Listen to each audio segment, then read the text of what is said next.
మన జిల్లా ఆసుపత్రి మదనపల్లి జిల్లా ఆసుపత్రి రావడం జరిగింది. హాస్పిటల్లో కొన్ని అనివార్య కారణాలు కొన్ని ఇష్యూస్ జరిగింది.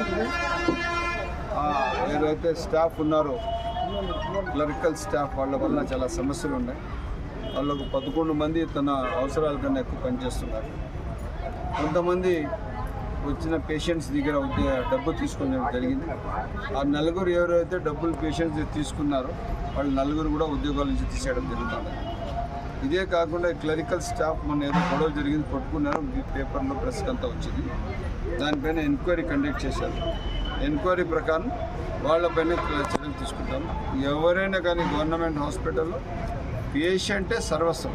పేషెంట్కు బాధ్యతగా చూడకుండా ఏదైనా చేస్తే ఎవరైనా కానీ వాళ్ళపైన చర్యలు ఖచ్చితంగా.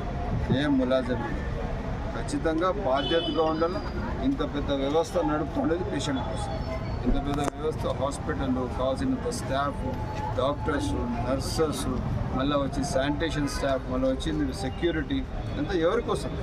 పేషెంట్స్ కోసం. వీళ్ళు బాధ్యత లేకుండా పనిచేస్తే వదిలేదు. డాక్టర్లే బాధ్యతగా పనిచేస్తున్నారు. అట్ టైంలో వీళ్ళంతా జూనియర్ స్టాఫ్ క్లర్క్లంతా వీళ్ళకి ఏం పని? ఇవన్నీ పెత్తనాలు జరగడం. వీళ్ళు ఏమైనా పర్సనల్ ఇష్యూలు ఉంటే వాళ్ళు ఇళ్లలో చూసుకోవాలి. సో ఆ విధంగా ఇప్పుడే ఆర్ఎంఓ గారికి, అదేవిధంగా కొత్తగా ఉన్న మెడికల్ సూపరింటెండెంట్ అందరికీ చెప్పడం జరిగింది.